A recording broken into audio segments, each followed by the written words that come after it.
حضرت امام حسن سے آ کے وظیفہ پوچھا، اس شخص نے کہا حضور اولاد کوئی نہیں تو وظیفہ بتایا، تو آپ نے فرمایا استغفار پڑھا کر۔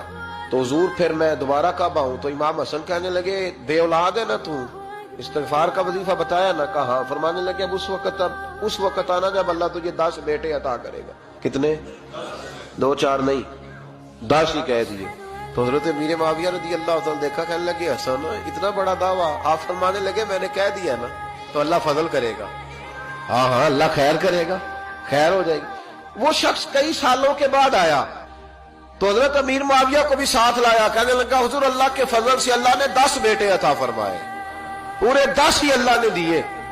تو حضرت امیر معاویہ کہنے لگے جناب بات تو آپ کی سچی ہو گئی، پر مجھے بھی بتائیں یہ وظیفہ کہاں سے لیا؟ فرمانے لگے قرآن پاک سے، سورہ نوح کی 10 11 12 آیت پڑھو۔ اللہ فرماتے ہیں تم استغفار پڑھو، میں تمہاری بیٹوں سے بھی مدد کروں گا، مالوں سے بھی مدد کروں گا۔